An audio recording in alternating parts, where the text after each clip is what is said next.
On this video, I'm going to talk you through the answers to the IGCSE paper from the 6th of June 2019. But please note, this is the R paper. This is the paper that was taken by overseas students, not pupils in the UK. So if you're looking for the normal paper 2 IGCSE from the 6th of June 2019, that's on another video labelled 6. This video is going to be labelled 6R. Question 1. So because this is an open circle, it's going to be greater than because it's pointing to the right. If it had been a closed circle filled in, it would have been greater than or equal to. And obviously we're going from -3, so this is x is greater than -3. It's the set of points that are greater than -3. So this is an inequality we need to solve for part B, but just really do the algebra as if it said equals, but keep on using the same inequality sign. So I'm going to get all my y's onto the left-hand side, because that's got a bigger number of y's to start with. So I'm going to take away y from both sides. So 3y minus 13 is less than or equal to 8. So that's got all my y's on the left, so I want all my normal numbers on the right. So I need to undo this minus 13 by adding 13 to both sides. So 8 add 13 is 21. Now to undo this timesing by 3, I'm going to divide by 3. So y is less than or equal to 7. Question 2. So I need to show this. So I'm going to take my left-hand side and manipulate that and get it equaling to the right-hand side. So taking my left-hand side, first thing I've done is convert these mixed numbers to improper fractions, top-heavy fractions. So 5 3s are 15, 15 add 2 is 17, so that's 17 over 3. 2 4s are 8, 8 add 3 is 11, so that's 11 over 4. So that's step 1. Step 2, whenever I'm adding or subtracting, I need that common denominator. So 3 4s are 12, that's going to be my common denominator. So what have I done to this 3 to convert it to a 12? I've multiplied it by 4. 3 4s are 12. So to keep the fraction unchanged, I'm going to take my 17 and also multiply that by 4, giving me 68 over 12. Similarly with the second fraction. How do I convert that 4 into a 12? I've multiplied it by 3. So to keep it unchanged, I've got to multiply the 11 by 3. 11 3s are 33. Now that I've got my common denominator, I can just subtract the numerators. 68 take away 33 is 35. So that's 35 over 12. And then finally, turn this into a mixed numbers. So how many 12s go into 35? Was 2 12s are 24. I can't do 3 12s, which are 36. So 2 12s are using up 24 parts of it. So if 24 parts have been used up, that leaves me with 11. So that's 2 and 11 twelfths. Question 3. Well, I think it's always nice to kick off by just imagining what shape you're going to be aiming for. Now, because there's an x squared involved, it's going to be either a positive or negative parabola. So either a smiley face or a sad face. Now, because it's minus x squared, the shape we are aiming for is a sad face, a negative parabola. And when we get on to plot it later, just make sure you do a nice gentle curve. Don't make it a set of straight lines. Now, you may have been taught how to use the table function on your calculator to do this. So if you have, I would suggest you use that. If not, you need to sort of go old school and just look for the similarity. Look for the symmetry, I should say. Okay, so just imagine a pebble being thrown into a stream between those two 7s and the ripple effect coming out. That 7's going to equal that 7. We don't know these yet. We haven't worked those out. That 1 equals that 1. Okay, that's already done. And again, these 2 we don't know, but they're going to be the same. So I'm going to start off by just doing the positives. It's just so much easier to do it with positives. So when x is 1, okay, when x is 1, substituting 1 into this equation, I get 1, add 5 lots of 1, take away 1 squared, which is 1. So 1 add 5, subtract 1. 1 add 5, subtract 1 is 5. So I know this value is 5.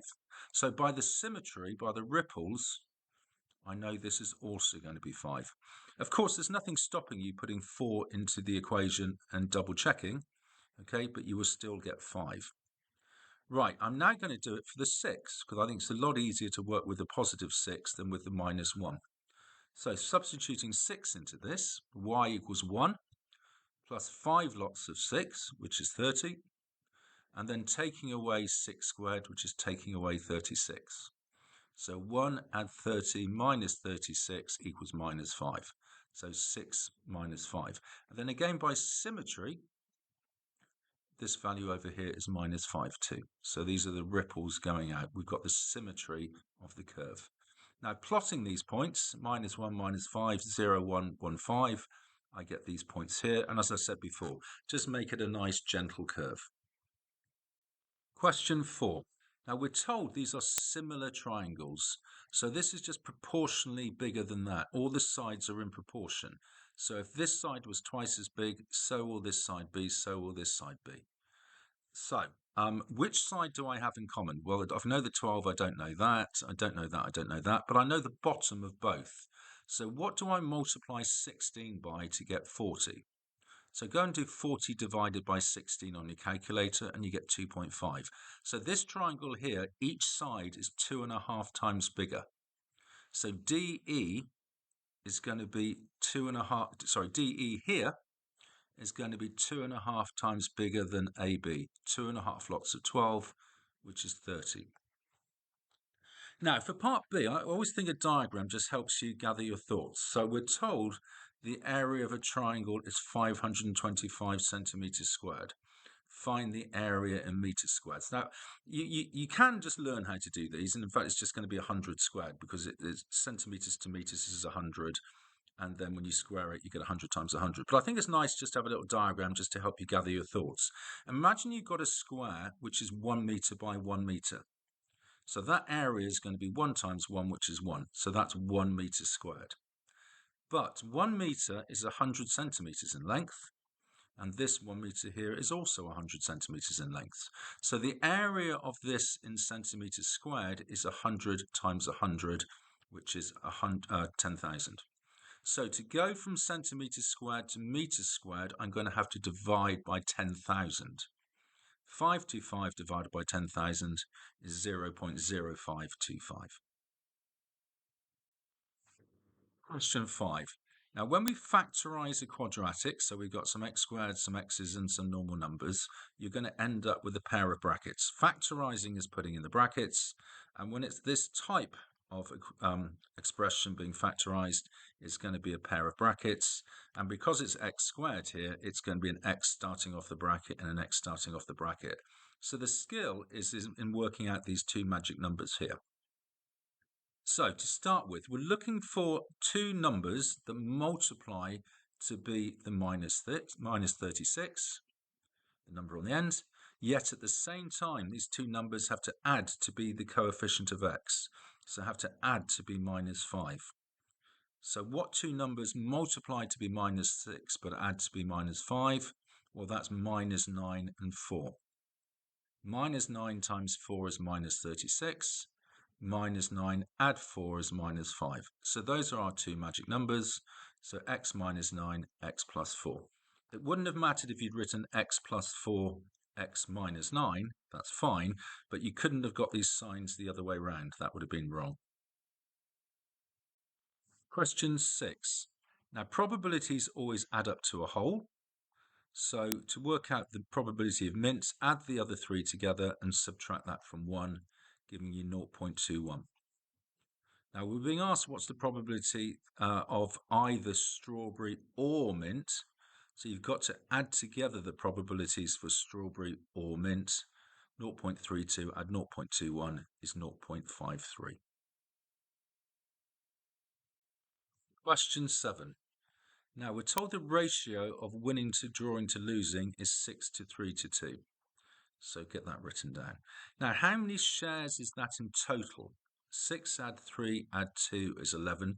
So pop in a total column. So this row here all relates to the shares. 6 shares for winning, 3 for drawing, 2 for losing, 11 shares in total. Now we're told they actually played 55 games in total. So that 55 has to go into that total column. And then you've got to think proportionally, how did you convert the 11 into 55? Well, we times by 5. 55 divided by 11 is 5. So each of these shares has to be multiplied by 5. 6 5s are 30, 3 5s are 15, 2 5s are 10. Now we'll work out how many more games were won than lost.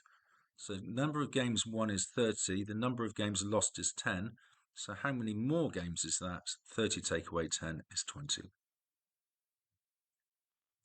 Question 8. Now I think the easiest way to do one of these, where they're going to be asking for both the highest common factor and the lowest common multiple, is to pop it into a Venn diagram. So get your rugby balls for A and B ready. Now we're going to start off by putting in the middle the highest common factors. So what's common to both? So working our way along with the threes, well, we've got a 3 squared here and a 3 squared here. And obviously the 3 to the power of 4 includes the 3 squared. So a 3 squared is common to both. It's the highest common factor of the threes. So 3 squared goes in the middle. Moving on to the 5s. 5 to the power of 4, 5 to the power of 3. Well, 5 cubed is common to both. Okay, because 5 to the 4 includes a 5 cubed times 5. So 5 cubed goes in the middle. And then the 7s, well, we've clearly got a 7 common to both. That goes in the middle. And the 11 doesn't. That's not common to both. So that was step 1. Now, step 2, we've got to make the A rugby ball be all of this. Well, we've already got the 3 squared. We've presently got 5 cubed, but we need 5 to the power of 4, so we need another 5. And we've already got the 7. So that A rugby ball there is A. Moving over to B, we need 3 to the power of 4 already. In the B rugby ball, we've presently got 3 squared, so we need another 3 squared. We've already got the 5 cubed in the rugby ball there, that's part of B. We've already got the 7, so we need the 11. Now, to answer the question, the highest common factor is this overlapping bit, the intersection. So that's 3 squared times 5 cubed times 7, which is 7875. And the lowest common multiple, we multiply everything together that's in the rugby balls, all the rugby balls. So 5 times 3 squared times 5 cubed times 7 times 3 squared times 11. And that gives us this number here.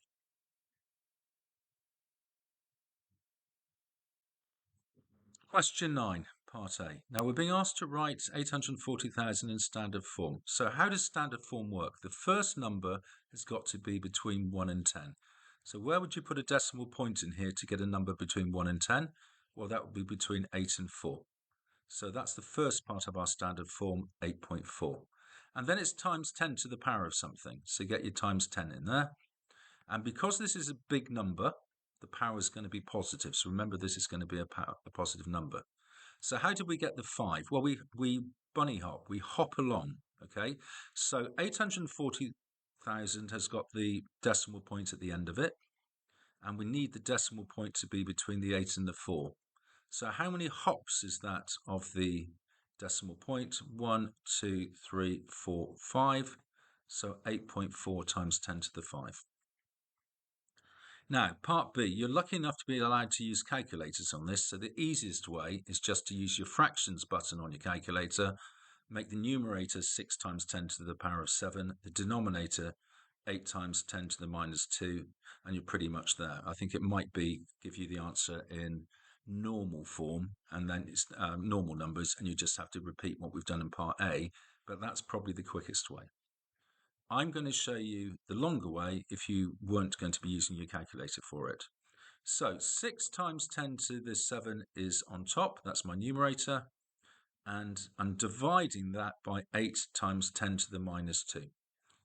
Okay, so I'm just sort of breaking it down to the 6 over 8 and the times 10 to the 7 divided by 10 to the minus 2. So 6 divided by 8 is 0.75. Now remember, when you divide, you subtract the powers. 7 minus minus 2 is 7 plus 2, which is 9. So we've got 0.75 times 10 to the power of 9. Now that's not in standard form. Remember, the first number needs to be between 1 and 10. So I'm going to choose to multiply this first term by 10, giving me 7.5, which is between 1 and 10. So I've multiplied by 10. I've multiplied by 10 to the power of 1. Now, I'm not trying to change the size of this number overall. I just want it in a different format. So if I've presently just timesed it by 10, it's 10 times too big. So over here, I've got to offset that by choosing to divide by 10 to the power of 1. These two offsetting each other. Now, when I divide, I subtract the powers. 9 take away 1 is 8. So our final answer is 7.5 times 10 to the power of 8. Question 10. Now, there is a quick way to do these, which I'm going to show you. So you start off by writing out the principal value, the amount that the yacht was bought for on this occasion. Step 1. Now, we're going to multiply that by the multiplier. Now, when something depreciates, it goes down by value each year. So if it's going down by 18%, how much is left? Well, 100 take away 18 is 82. So if for every 100, 82 is left each year. So to work out the multiplier, divide 82 by 100 and we get 0.82. So make sure you're comfortable with multipliers. So our multiplier here, because we're depreciating, we're losing 18% of value each year. We're losing 18%, so we're keeping 82%. 82%, 82 over 100, 0.82. So that's step 2. Now, thirdly, the power is just the number of years that you're keeping the yacht or whatever. So here we're working it out after 3 years. So this is to the power of 3. Had it been 5 years, it would be to the power of 5. So popping all of that into your calculator, you go straight to the answer, 82,705, and that's a really quick 3 marks. Question 11. So we're being asked to find the equation for L, and L is a straight line. Now, whenever we have a straight line, we want to use the equation y equals mx plus c. Okay, y equals mx plus c, where m is the gradient and c is the y-intercept, where the line crosses the y-axis. So let's pick up the easy mark first of all. Where does this line cross the y-axis? It's at -1. So -1. So that's 1 mark done already. Now, to work out the gradient, that's the slope. You take any triangle of your choice on the line. It doesn't matter which triangle because it's a ratio at the end of the day. And you divide the height of your triangle, 2 squares, by the base of your triangle, 1 square. 2 divided by 1 is 2. Now, because the line is going downwards left to right, that is a gradient of -2. So our final answer is y equals -2x minus 1, because our gradient m is -2 and our y-intercept c is -1. Question 12. Now we're being asked to work out the length of AB, so that's going to involve triangle ABD. Now, as things stand, all we know is the angle. We don't know any side, but we can work out the length BD, which I'm calling x, because that's common with this triangle over here. So step 1, using triangle BCD, we're going to work out what x is. Now, from the point of view of sitting over here on angle C, the 32 degrees, the x is opposite me, and the 3.1 is the hypotenuse, the long slanty one opposite the right angle. So opposite over hypotenuse means I'm going to be using sine. So sine followed by the angle, so sine 32 equals my opposite side x divided by my hypotenuse 3.1. So that's my first line of workings. Now I need to work out what x is. I want x as the subject. How do I undo dividing by 3.1? I times by 3.1. So x is going to be 3.1 times sin 32. Popping that into my calculator, I get 1.6427 ... So that's the length x. Now, going back to this triangle now, from the point of view of angle 42, angle B, x is adjacent next to me, and AB is the hypotenuse. So adjacent and hypotenuse, so this time I'm going to be using cos. So cos 42, cos the angle, equals my adjacent side, x, which is my 1.6427 ... divided by the hypotenuse AB. So this algebra is a bit more complicated to rearrange because my unknown, AB, is now on the bottom, on the denominator. Over here, my x was the numerator. So 2 steps of algebra are needed here. To undo dividing by AB, I've times by AB. So that would give me AB cos 42. And then to undo the timesing by cos 42, I've divided by cos 42. So make sure you understand the 2 steps of algebra I've done to get from here to here. Step 1, I divided by AB. Step 2, I divided by cos 4. I think I said that wrong. Step 1, I multiplied by AB. Step 2, I divided by cos 42. Then popping that into my calculator, I get 2.21053 ... So to 3 significant figures, that's 2.21. Question 13. So part A, on the grid, draw a cumulative frequency graph. Now, with a cumulative frequency graph, you always plot the upper bound, so these numbers here, and the cumulative frequency. So we're plotting 46, 50, 20, 60, 56. Now that will always give you this falling over S shape. And make sure you just keep it a nice gentle curve. Now it's also a nicety, just because nobody takes less than 30 minutes, just go and take the curve back to 30, 0. Okay, part B, use the graph to find an estimate for the median length. The median means middle. Now we've got 100 adults, so our middle adult's going to be our 50th adult. So over here, I find my 50 in my cumulative frequency, halfway here between 40 and 60. Straight line with a ruler, hit your curve, and then go down vertically, and for me it's exactly 59 minutes. The mark scheme is always a bit lenient here because everybody's gentle curve will be different, so the anything between 58 and 59 was allowed.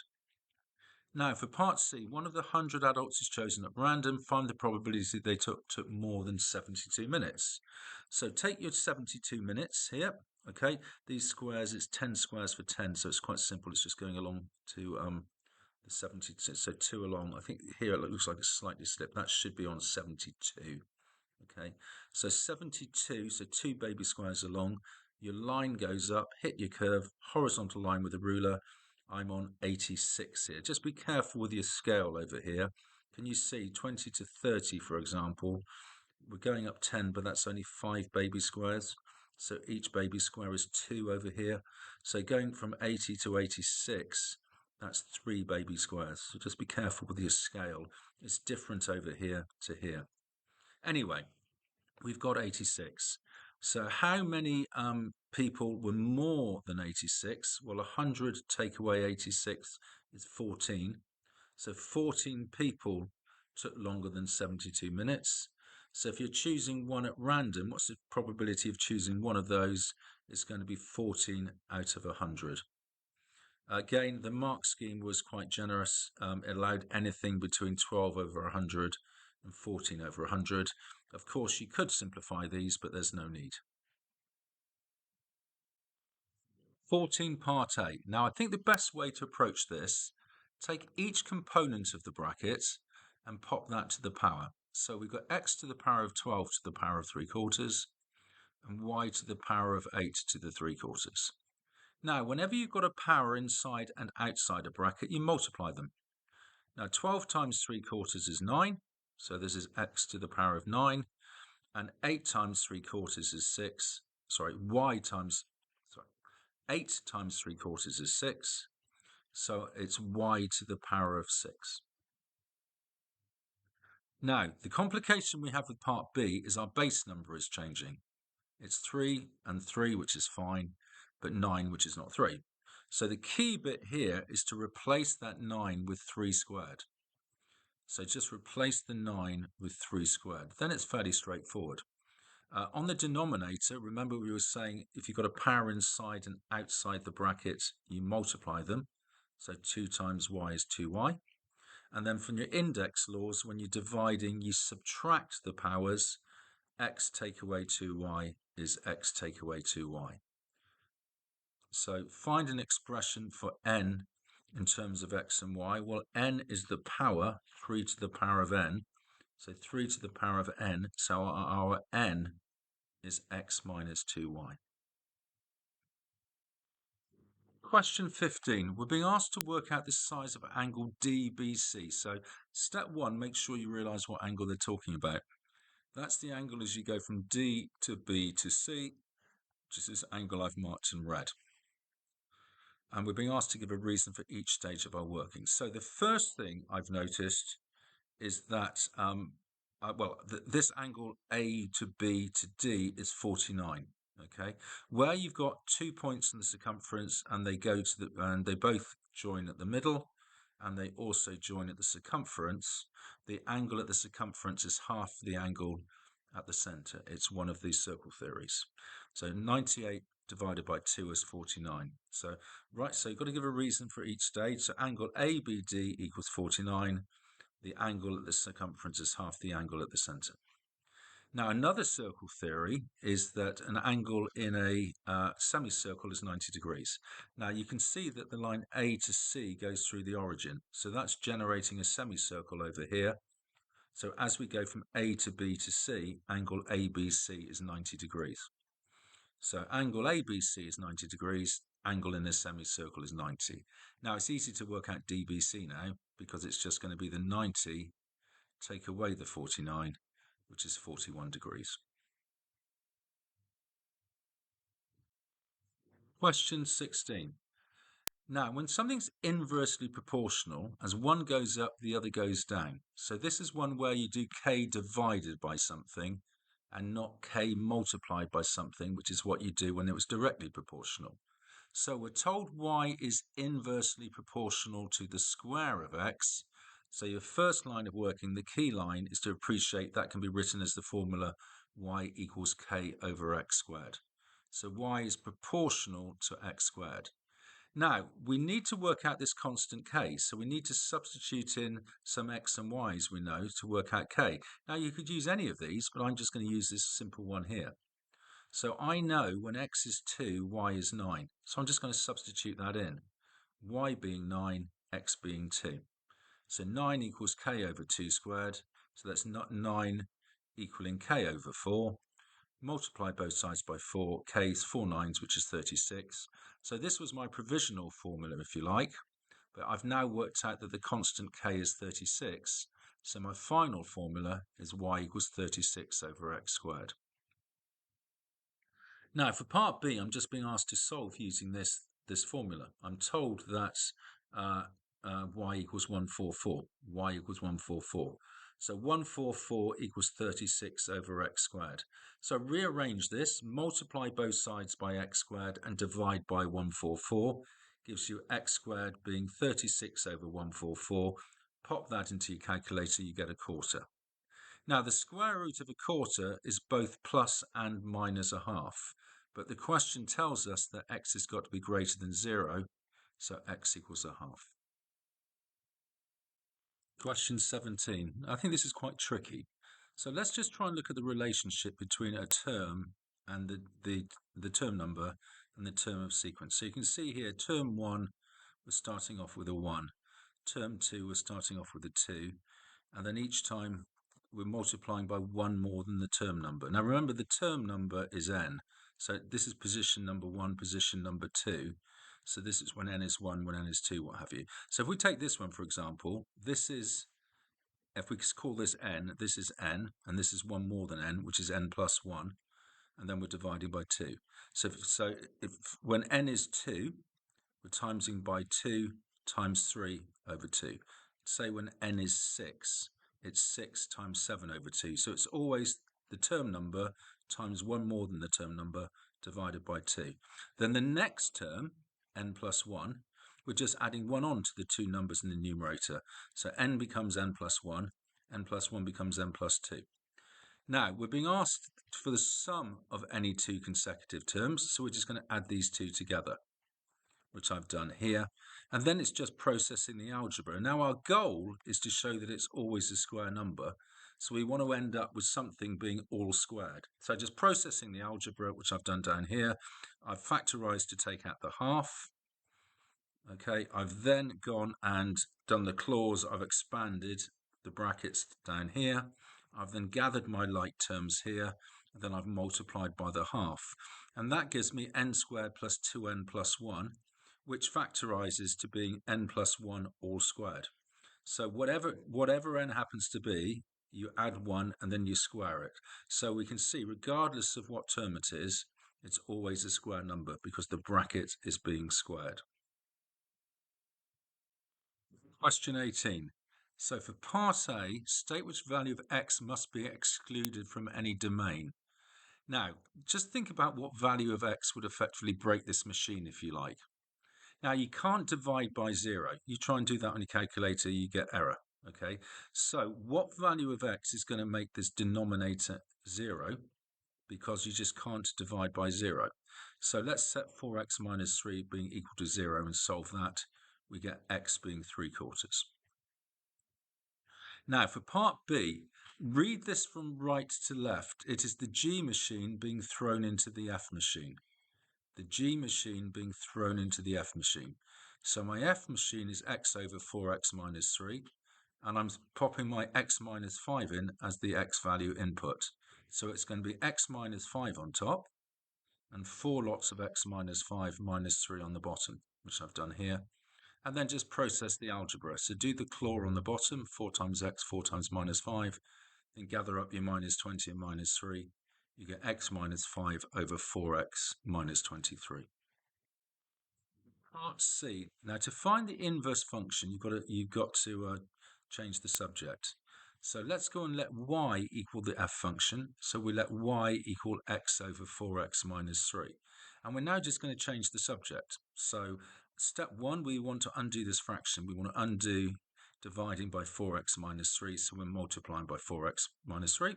This gets us onto one level. Then expand the left-hand side. Gives you 4x y minus 3y equaling x. Now I want to get all my x's onto one side, all my y's onto the other. So I'm going to take any terms which have got x to the left and any terms which do not have x to the right. So I'm adding 3y to both sides to take that to the right, and I'm subtracting x from both sides to take this to the left. So on this third line here, you can see both terms on the left include an x, where on the right hand side there aren't any x's. Now, because I've done this, I can now factorize the left-hand side. So I can take x out. So I get x and then brackets 4y minus 1. And you can see for the first time, I've now isolated x. It's on its own. Okay, all the earlier lines, x is included twice. Right, there, there, there, there, and there. So for the first time, I've got x isolated. So I then go and divide by 4y minus 1 to make x the subject, and I end up with this. Now remember, y is just something I've artificially introduced to help me change the subject. It shouldn't be part of your answer. So your final answer is your inverse function is, and you just write this out, but you replace the y with an x. So it's going to be 3x over 4x minus 1. Part D, find an estimate for the gradient when x equals minus 0.5.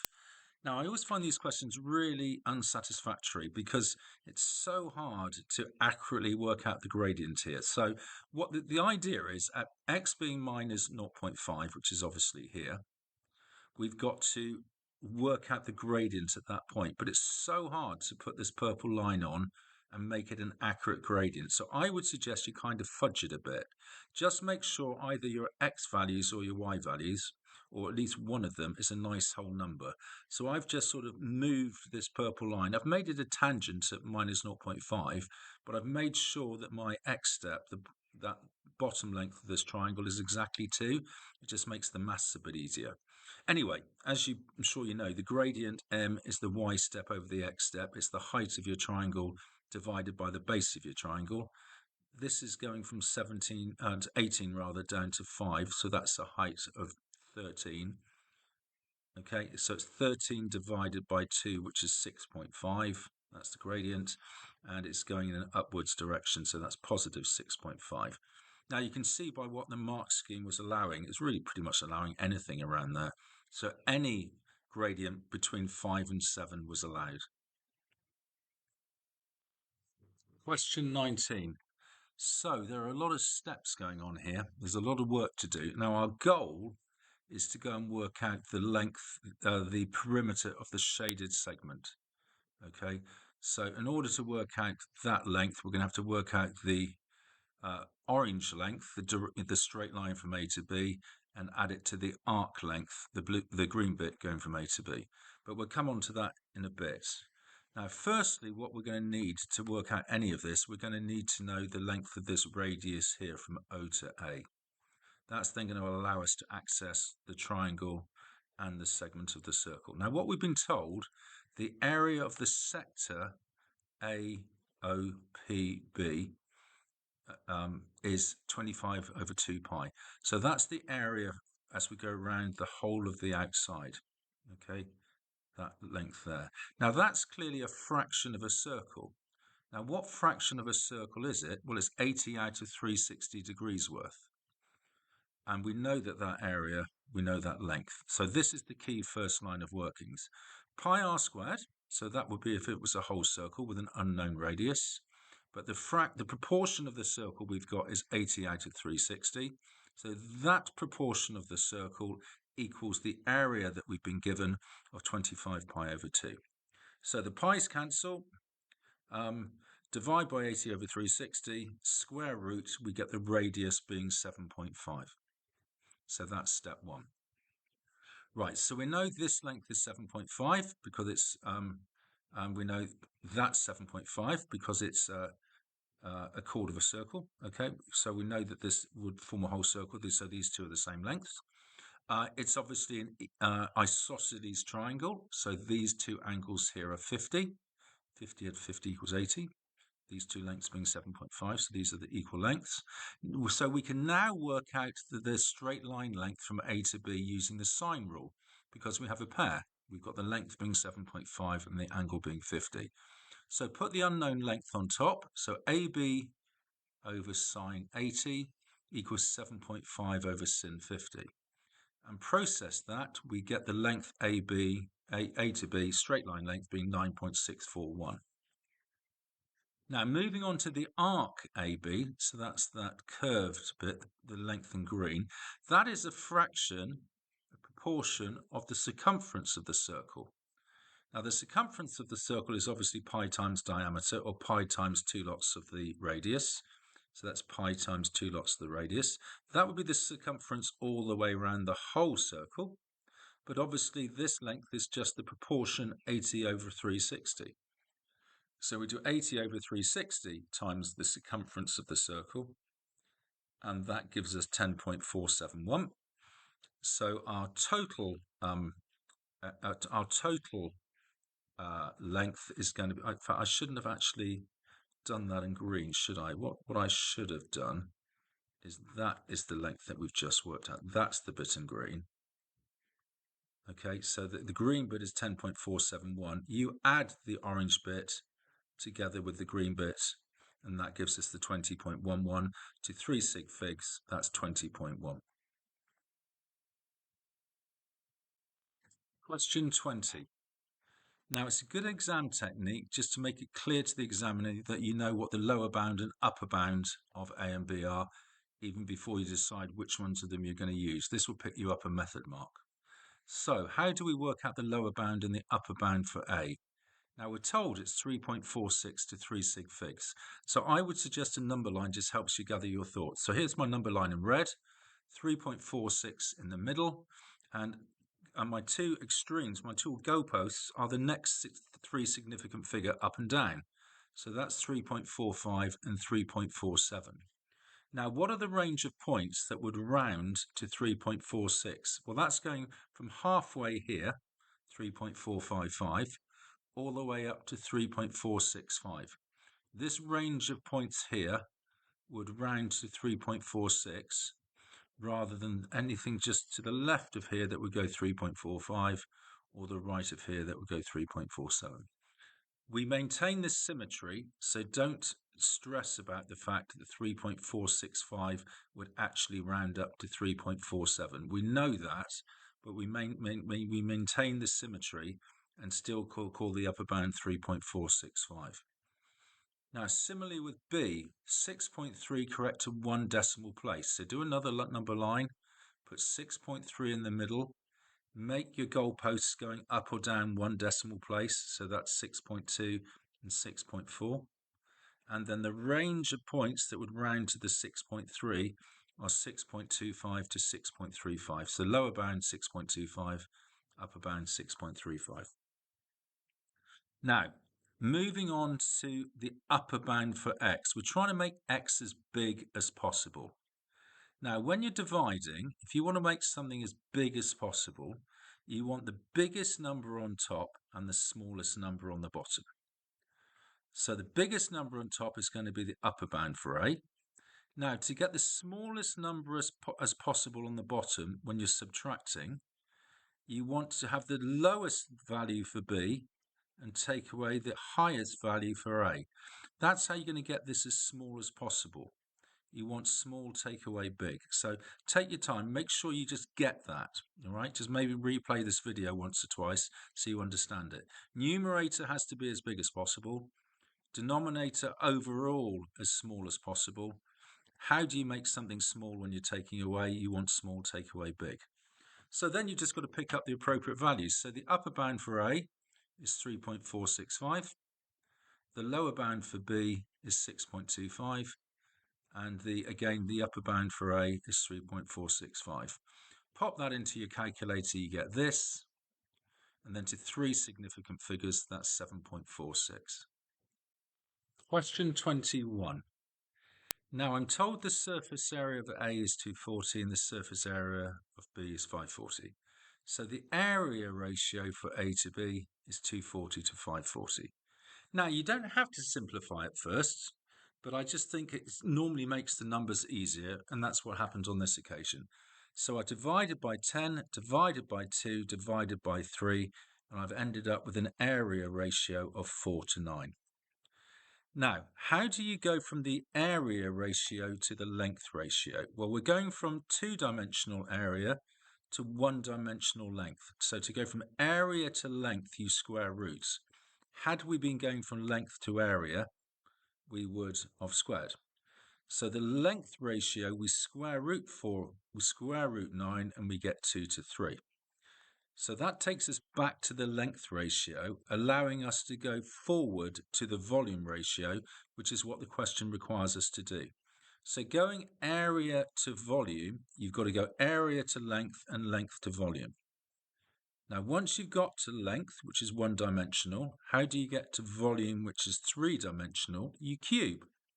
So it's 2 cubes times 3 cubes, which is 8 to 27. So that's the ratio we're going to use in a minute for volume A to B. Now, just to go over that again, we needed to go from the area ratio, two-dimensional, to the volume ratio, three-dimensional.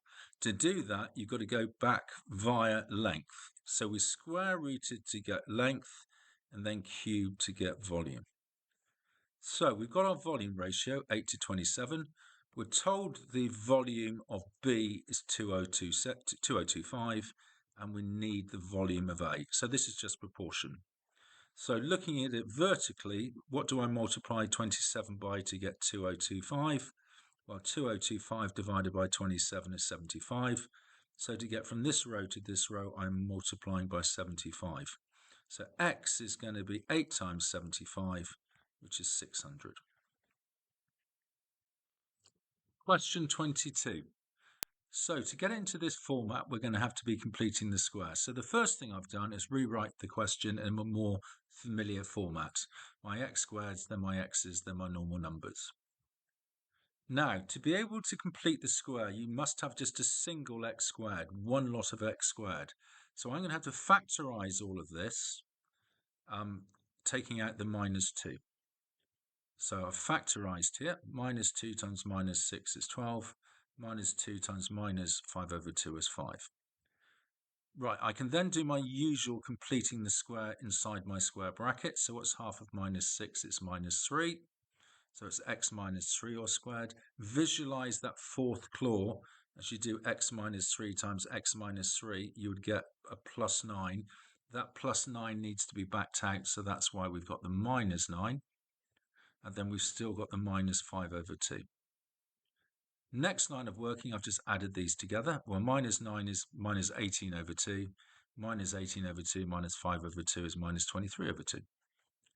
I can now reintroduce the minus 2. So I've expanded by doing minus 2 times the bracket and minus 2 times minus 23 over 2, giving me this. And then I've just rearranged it to put it in the format they wanted. So 23 minus 2 lots of x minus 3 all squared. Question 23. Okay, we've got a lot going on here. Okay, so first things first, we need to establish what angle we're trying to work out. So it's the angle between AC and the base. So imagine slicing down through AC and the base. You're going to generate this angle from A to C to O. So I'm going to use this little triangle over here, which I've called number 1. This is the triangle I'm going to be building up to. So A to C to O, and angle X is the angle we're going to have to work out. Now, the first thing I'm going to do is try and work out what the length is from O to C. O to C. Now, if I go and use the right angled triangle E to B to C, which I've hooked out over here under number 2, E to B to C, we can see that E to B is 10 and B to C is 10, and O is halfway between E to C. So if we can work out the length from E to C, we're just going to halve it to get the length from O to C. So we can work out this length here. So E to C, this is just Pythagoras, isn't it? Side, side, find a side. So 10 squared plus 10 squared equals EC squared. So EC squared equals 100 plus 100, which is 200. And square root that, we get 10 root 2. So the length from E to C is 10 root 2. So O to C is half of this, which is 5 root 2. So there's my length from O to C, which is 5 root 2. So now I'm going to try and work out what the length is from A to C. Now I'm going to use the triangle A to B to C, which I popped here. Okay, A to B to C. I'm going to call halfway along it Y. Okay, A to B to C, which is Y. And I'm told that the total surface area of the pyramid is 360. Now that comprises the square base, which is 100, and 4 equal triangles. So the area of the 4 triangles is going to be the total area of 360. Mine is the base, the square base, which is 10 times 10, which is 100, which is 200. So 260 is the area of the 4 triangles. So divide that by 4. The area of each triangle is 65. So over here, I know the area of this triangle is 65. Now I know that the length of the base from B to C is 10. Now the area of a triangle is half times base times height. So 65 is half times the 10 times the height, which is AY. So this allows me to work out the length AY is 13. Now, if I now look at the triangle from A to Y to C, A to Y to C, which I've hooked out here, another right angled triangle. I've just worked out that A to Y is 13, and Y to C is obviously half of 10, which is 5. So I can again do another Pythagoras to work out that A to C is root 194. So I'm nearly there now. A to C is root 194. So going back to my original triangle, remember I'm trying to work out x. I've now got 2 lengths, so I can now do SOHCAHTOA, which I've done over here on number 6. So I know my adjacent, I know my hypotenuse. So cos x equals 5 root 2 over root 194. So plugging that in, so inverse cos 5 root 2 over root 194 gives me 54.491, which is 59.5 to 3 sig figs. This is a great question, question 24, and this comes up quite often as a difficult question. So we're told that the probability of yellow followed by another yellow is 0.7. So that's really what we've got to cling on to. So we need to figure out algebraically what's the probability of the first pick being a yellow, what's the probability of the second pick being a yellow, multiply them together to get 0.7. That will create us a quadratic. So what information are we starting with? We know we've got 4 reds. We've got an X number of yellows, say. I'm going to make X my number of yellows. You could do it by making X the total, and it'd be a similar maths, but I'm going to make X my unknown be the number of yellows. So obviously my total number of marbles with my first pick is my 4 red plus my xy, which is x plus 4. So with my first pick, the probability of a yellow is x over x plus 4, which is down here. Now, think about it. If a yellow has been taken, what is the situation for my second pick? I still got 4 reds, because I picked a yellow. But I've now got x minus 1 yellows, because obviously one of them's gone. And my total number of marbles, because one of them's gone, is now x plus 3. So for my second pick, the probability of a yellow is x minus 1 over x plus 3, which I've written here. So from now on, it's just algebra. Okay, so I've just gone and chosen to multiply both sides by x plus 4 times x plus 3, giving me this line. I've then gone and multiplied out all the brackets, giving me this line. Multiply through by 0.7. Gather like terms, and then pop it into a quadratic format, so x squared, then the x's, then the constant equaling 0. And then just for simplicity, really, I could have just completed, used the formula on this. I've just multiplied everything by 10 just to make it nice round numbers. So my A is 3, my B is minus 59, my C is minus 84. Plugging that into the quadratic equation, I get either 59 plus or minus 67 over 6. Now, clearly x can't be a negative, so I've rejected the negative solution. So it's 59 plus 67 over 6, 126 over 6, which is 21. So x, my number of yellows, is 21. The question asks how many marbles were there originally in the box, the total number of marbles. Well, that's x plus 4. So 21 plus 4, 25.